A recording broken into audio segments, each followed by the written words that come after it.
Ilang linggo pa lamang ang nakakaraan na ipagdiwang natin ang pagkapanalo ni pambansang kamao Manny Pacquiao laban kay Timothy Bradley Jr. Kaya mas umigting ang pagnanais ng ilan, kasama na dyan yung mga bata, na maging katulad ni Pacman. Gaya na lamang ng 6 na taong gulang na si Francis na aming nakilala sa pagsisimula ng ating project na unang hakbang sa kinabukasan sa Compostela Valley.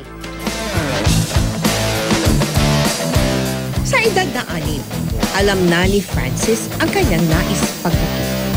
Pag ako na ako, gusto ko may mong isa kasikat ng oksyenero para kapakman para magatag og dungog sa atong nasod.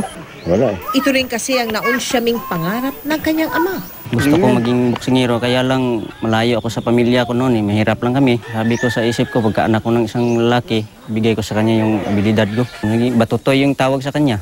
Gawa man sa lumang damit ang gloves. At mismong kamay lang ng ama ang nagsisilbing punching bag, buo pa rin ang loob ni Francis na mag-training.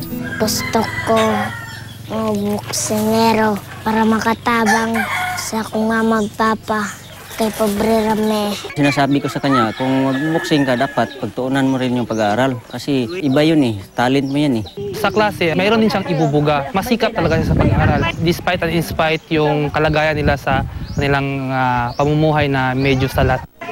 At upang patuloy siyang ganahan, hinandugan natin ng mga bagong gamit pang eskwela si Francis at ang iba pa niyang mga kamag-aral. Mahigit 3,000 bata ang ating binigyan ng bagong school bags at school supplies sa muling pagsisimula ng ating proyekto dito sa Compostela Valley. Nakita ko na kung gaano kasaya yung mga bata at habang tinatanggap nila yung kanilang mga regalo at makakatulong ito ng malaki sa kanilang pag-aaral. Handog din natin ang bagong pares ng sapatos at boxing gloves para kay Francis. Hindi na namin tutupad yung pangarap namin. Para sa mga gaya ni Francis, simula pa lamang ito ng pagtupad sa kanilang mga pangarap. Samantala, kanina po ay 480 residente na nasunugan sa Barangay Palatio sa Pasig ang nahatira ng relief goods ng GMA Kapuso Foundation.